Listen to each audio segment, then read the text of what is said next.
मी गरोदर होते आणि मला 8वा महिना चालू झाला होता. मी मुद्दामून नाटक करून काहीच काम करत नव्हते. मी माझी सेवा माझ्या सासूबाईंकडून करून घेत होते. 4 दिवसांनी माझ्या सासूबाईंचे सुद्धा पोट दुखायला लागले आणि उलट्याही होऊ लागल्या. मला वाटत होते की सासूबाईसुद्धा काम करायचं नाही म्हणून नाटक करत आहे. म्हणून मी डिलिव्हरीसाठी माझ्या माहेरी गेले तेव्हा तिथे वहिनीमुळे पाय घसरून पडले. म्हणून मला भावाने लगेच हॉस्पिटलमध्ये नेले. जेव्हा मला डिलिव्हरीसाठी आतमध्ये नेले तेव्हा माझ्या शेजारच्या बेडवर माझ्या सासूला बघून मला खूप मोठा धक्का बसला, कारण त्यासुद्धा माझे नाव प्रिया आहे. आमची खूप गरीब परिस्थिती होती, पण माझे लग्न एका श्रीमंत घरी झाले होते. यामुळे माझ्या मैत्रिणी तर माझ्यावर खूप जळत होत्या आणि मी स्वतःला खूप नशीबवान समजत होते, कारण माझे पती एखाद्या फिल्म अभिनेत्यापेक्षा कमी सुंदर नव्हते. लग्न ठरल्यापासून ते लग्नाच्या दिवशीपर्यंत मी दिवस मोजून काढत होते आणि तो दिवस आलाच होता ज्या दिवशी मी हे झोपडीसारखे घर सोडून एका राजवाड्याची राणी झाले होते. या लग्नाच्या दिवसात मला माझ्या पतीने भरपूर साथ दिली होती, त्यामुळे मी खूप खुश होते. पण म्हणतात ना की फुलाबरोबर एक काटासुद्धा असतोच, ठीक तसेच प्रत्येक आनंदामागे एक छोटे दुःख लपून बसलेले असतेच. या गोष्टीची जाणीव मला लग्न झाल्यानंतर पहिल्याच दिवशी झाली. माहेरी मी सकाळी उशिरा उठत होते. माझे सासरसुद्धा खूप मॉडर्न होते, त्यामुळे मला वाटले की इथे मला कोणत्याच प्रकारचे प्रतिबंध लागणार नाहीत. तसे माझ्या सासरी होतेच कोण, एक पती, एक सासूबाई आणि एक नणंदबाई, त्यामुळे मी निवांत झोपले होते. तेव्हा अचानक माझ्या खोलीचा दरवाजा जोरजोरात वाजायला लागला, जसं काही कोणता भूकंप आला होता. माझे पती सुनील सुद्धा घाबरून उठले होते. मी सुद्धा डोळे चोळत चोळत बेडवर उठून बसले, पण दरवाजा अजूनच जोरजोरात वाजायला लागला होता. त्यामुळे सुनील पटकन उठले आणि दरवाजा खोलला तर समोर माझी नणंद मोना उभी होती. ती आपल्या भावाच्या मागे मागे माझ्याजवळ पोहोचली आणि आवाज देऊन म्हणाली, "वहिनी, तू अजून झोपली आहेस? लवकर उठ बरं, मला तुझ्या हातचा नाश्ता करायचा आहे." माझ्या सगळ्या मैत्रिणी आपल्या वहिनीच्या हातचा नाश्ता करतात. अचानक झालेल्या हमल्यामुळे मी खूप घाबरले होते. मोनाच्या मागे माझी सासूबाईसुद्धा पोहोचल्या होत्या. त्या मोनाला ओरडत होत्या, "तू लहान आहेस का बाळा? अजून तर सुनबाईने काही गोडधोडसुद्धा केले नाही." मोना म्हणाली, "ठीक आहे ना मग, वहिनी पहिले काहीतरी गोड बनवेल, नंतर मला नाश्ता करेन. वहिनी, तू पटकन 15 मिनिटांमध्ये फ्रेश होऊन किचनमध्ये ये बरं, मला ना खूप जोराची भूक लागली आहे." सासूबाई आणि नणंद बाहेर गेल्यानंतर मी सुनीलकडे मदतीच्या आशेने पाहिले, तर सुनील आपल्या बहिणीच्या अशा वागण्यावर हसत होते. मला ना खूप राग येत होता, म्हणून मी म्हणाले, "सुनील, मला मोनाचे हे वागणे अजिबात आवडले नाही. तुम्ही तिला समजावा की या घराची सून आहे, नोकर नाही." माझ्या या बोलण्यावर सुनील हैराण झाले होते. ते खूप संयमाच्या आवाजात म्हणाले, "प्रिया, आज तर तू हे बोलली आहेस, पण परत तुझ्या तोंडून मला असे काहीच ऐकायला यायला नाही पाहिजे. मोना मला माझ्या मुलीसारखी आहे. वडिलांच्या मृत्यूनंतर मी तिला तिचा बाप होऊन सांभाळले आहे. आज नंतर जर तू मोनाचे काहीच ऐकले नाही तर मी तुझा हात पकडेल आणि कायमचे या घरातून काढून तुझ्या माहेरी सोडून येईल, समजलं?" सुनीलचे बोलणे ऐकून माझे डोळे अश्रूंनी भरले होते. कोणी नवीन नवरीसोबत असे वागते का? मी फ्रेश होऊन किचनमध्ये गेले, जिथे मोनाच्या ऑर्डरची भली मोठी लिस्ट तयार होती. मी तिच्या मर्जीनुसार सगळं काही बनवले. मोना माझ्यापेक्षा वयाने फक्त 1 वर्षांनी छोटी होती. ती एवढीसुद्धा लहान नव्हती की तिला माहिती नसेल की नवीन नवरीसोबत कसे वागले जाते. त्यांच्या मनात हजारो स्वप्न सजलेले असतात. असो, आता तर मला या गोष्टींची सवय लागली होती. मला समजले होते की या घरात फक्त मोनाचेच चालते. मी सुद्धा सुनीलसाठी मोनासोबत प्रेमाने वागत होते. आमच्या लग्नाला आता 6 महिने पूर्ण झाले होते, पण अजूनपर्यंत देवाने आम्हाला आनंदाच्या बातमीपासून लांबच ठेवले होते. मी रोज देवाजवळ बाळासाठी प्रार्थना करत होते, कारण मला विश्वास होता की जेव्हा आमची स्वतःची मुलं येतील तेव्हाच मोनाचा लाड कमी होईल. पण डॉक्टर म्हणाले होते की टेन्शनपासून दूर राहिली तरच आई होशील. त्यासाठी मला बाहेर फिरायला जायचे होते. आम्ही हनीमूनला सुद्धा कुठेच गेलो नव्हतो, पण सुनील आपल्या व्यस्त कामातून वेळ काढू शकत नव्हते की आम्ही हनीमूनला फिरायला जाऊ शकू. फिरायला जाण्यासाठी मी त्यांच्या पाठीमागे पडले होते, तेव्हा ते हसून ही गोष्ट टाळत होते आणि शेवटी त्यांनी माझे बोलणे ऐकलेच. ते म्हणाले होते, "आपण हनीमूनला जाऊ." मी खूप खुश झाले होते. संपूर्ण दिवस मी तयारीतच घालवला होता. रात्रीच्या डिनरच्या वेळेस त्यांनी आपल्या आईला सांगितले होते की आम्ही 1 आठवडा हनीमूनला जात आहोत. हे ऐकून तर मोना उड्याच मारायला लागली. म्हणाली, "अरे वा दादा, मला सुद्धा यायचे आहे. माझ्या सगळ्या मैत्रिणी फिरायला गेल्या आहेत. मला सुद्धा तुमच्यासोबत घेऊन चला." माझ्या सासूने मोनाला मोठे डोळे करून दाखवले, पण सुनील तर मोनाकडे पाहून स्मित हास्य करत होते. सुनील मोनाला म्हणाले, नक्कीच जाऊ बाळा. आता माझी सहन करण्याची क्षमता संपली होती. मी शेवटी बोललेच, मोना, जरा तुझ्या मैत्रिणींना विचार की त्या आपल्या दादा वहिनीचा हनीमून खराब करण्यासाठी गेल्या आहेत की फॅमिली टूरवर. माझे बोलणे ऐकून मोना रडायला लागली आणि मी डायनिंग टेबलवरून उठून माझ्या खोलीमध्ये आले होते. मला सुनीलची खूप भीती वाटत होती की आता ते मला ओरडतील, पण असे काहीच झाले नाही. ते खोलीत आले आणि चुपचाप झोपून गेले.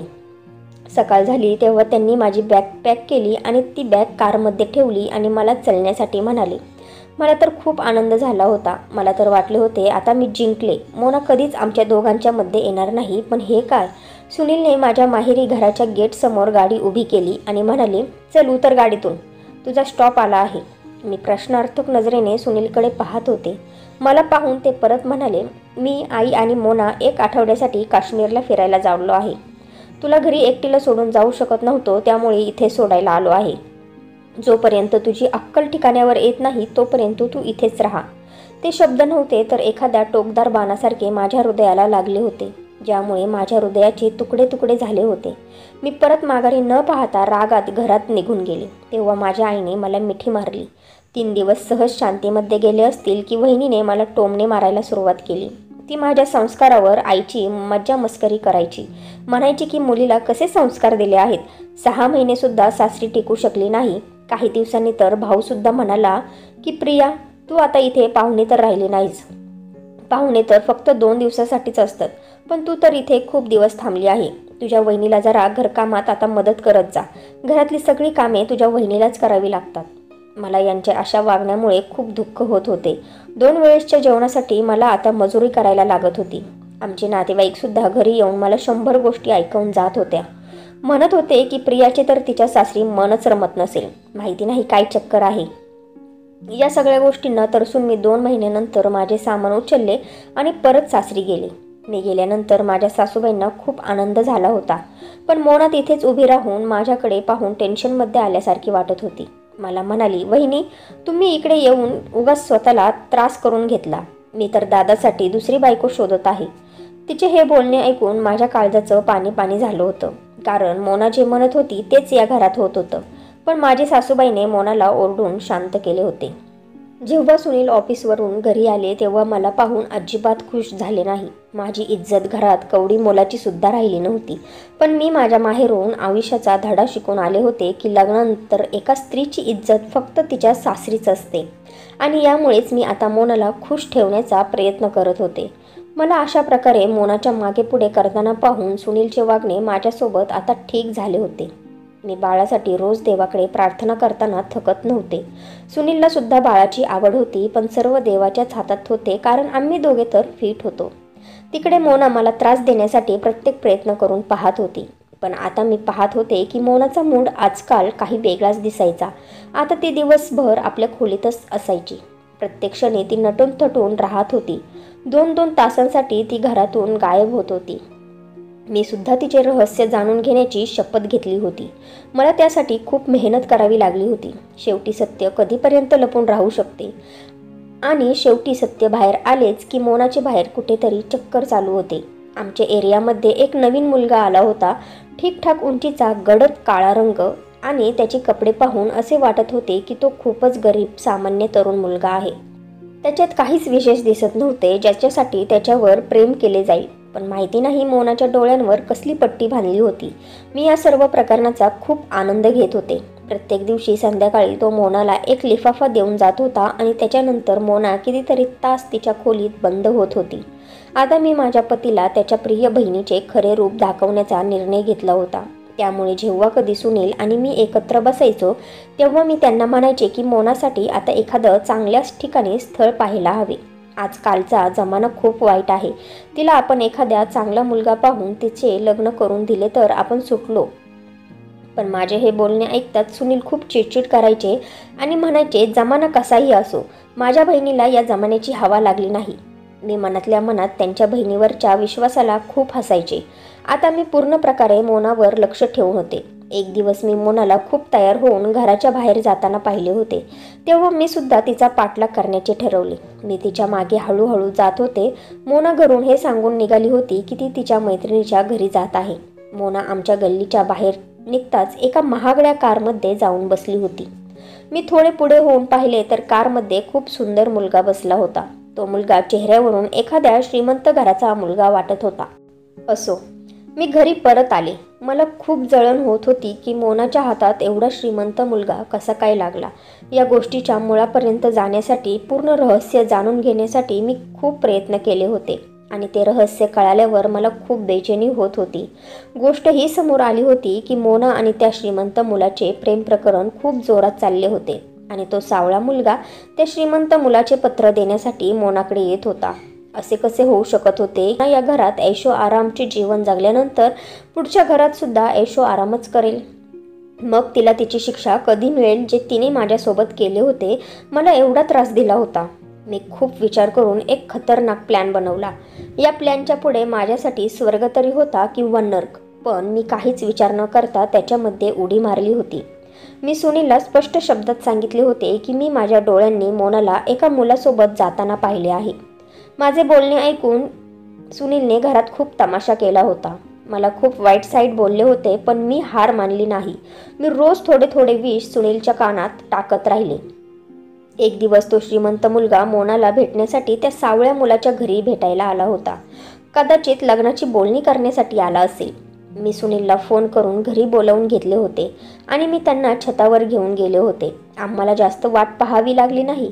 मोना लवकर त्या मुलाच्या घरातून निघून आपल्या घरी यायला निघाली होती. मी सुनीलला म्हणाले की तुम्ही दरवाजाच्या मागे लपून आमचे बोलणे ऐका. सुनील तर रागाने लाल झाले होते. ते माझ्या मागे मागे आले होते. मोना जशी घरात आली, मी तिला दरवाजातच थांबून म्हणाले, मोना, मी पाहिले आहे की तू कुठून येत आहेस. तुला थोडीसुद्धा लाज वाटत नाही का ग? तू तर तुझ्या भावाच्या तोंडावर काळं फासला आहेस. नेहमीप्रमाणे मोना माझ्यावर दादागिरी करत म्हणाली, हो, भेटूनच आले आहे. त्या मुलाचे आणि माझे एकमेकांवर प्रेम आहे. त्याचे आणि माझे लफडे आहे आणि याच प्रकारे मी रोज त्या मुलाला भेटायला जाते. ते सुद्धा सगळ्यांच्या डोळ्यात धूळ फेकून जाते. आता ऐकले सगळं काही? आता खुश? पण हे सगळं तुला माहिती असून सुद्धा काहीच फायदा नाही, कारण तुझ्या बोलण्यावर कोणीच विश्वास ठेवणार नाही. जर तू सुनील दादाला सांगण्याचा थोडा तरी प्रयत्न केला ना, तरी तो तुला लगेच घटस्फोट देऊन टाकेल आणि या घरातून कायमचे हाक लावून देईल. पण माझ्यावर कधीच संशय घेणार नाही, कारण तो माझ्यावर डोळे झाकून विश्वास करतो. मोनाचे अशा प्रकारचे बोलणे ऐकून सुनील दरवाजाच्या मागून तिच्या पुढे आले आणि एक सणसणीत मोनाच्या कानाखाली लावली. मोनाचा चेहरा लाल झाला होता. माझी सासूबाई सुद्धा आपल्या मुलीला वाचवण्यासाठी आली होती. सुनील म्हणाले, डोळे झाकून विश्वास करतो, पण मी आंधळा नाहीये. जर आज बाबा जिवंत असले असते तर त्यांनी त्यांच्या हातून तुला जिवंत मारले असते, पण तुझा जीव आज मी वाचवतो. मग तर काय, सर्व काही एका चुटकीतच झाले होते. सुनीलने पंडितजींना बोलवले आणि त्या सावळ्या मुलाला मारत मारत घरी आणले. त्या सावळ्या मुलाने आमच्या घरी येऊन तेच सांगितले होते जे मी त्याला बोलायला शिकवले होते, कारण 4 दिवसांपूर्वी मी त्या सावळ्या मुलाच्या घरी गेले होते. तो खूपच गरीब होता. त्याला त्याच्या आईच्या उपचारासाठी 50,000 रुपयांची गरज होती. तो त्या श्रीमंत मुलाला मागू शकत होता, पण त्याचे वडील त्या श्रीमंत मुलाच्या घरी नोकरी करत होते आणि मी याच गोष्टीचा फायदा घेतला आणि त्याला 1 लाख रुपये देऊन खरेदी केला आणि त्यामुळेच त्या सावळ्या मुलाने सगळं काही सांगितलं जे मी त्याला बोलायला शिकवले होते. आणि आता पंडितजींनी त्या सावळ्या मुलाचे आणि मोनाचे लग्न लावायला सुरुवात केली. मी हा सगळा ड्रामा, ज्याची मी डायरेक्टर होते, खूप आनंदाने पाहत होते. मोना हात जोडून बोलत होती की दादा, माझे पहिले ऐकून तर घे. माझे दुसऱ्या मुलावर प्रेम आहे, ह्या मुलावर नाही. मोनाच्या या बोलण्यावर सुनीलला आणखीनच राग आला की त्यांची बहीण अशा किती मुलांवर प्रेम करते. माझी सासूबाई सुद्धा रडून रडून बेशुद्ध व्हायला लागल्या होत्या. चला, माझ्या मनातली इच्छा तरी पूर्ण झाली आणि मोनाची काळी सावली माझ्या घरातून कायमची निघून गेली होती. मला तिच्या या अवस्थेवर विचार करून करून हसायला येत होते. तिने लग्नानंतर माझ्यासोबत खूप वाईट केले होते आणि आता तिच्यासोबत वाईट घडत होते. आता तर ती लोकांच्या घरची धुणी भांडी करून आपले पोट भरत असेल. मोनाच्या या घटनेनंतर माझ्या सासूबाई आतून पूर्ण तुटल्या होत्या आणि मी घरात वाघीण बनले होते.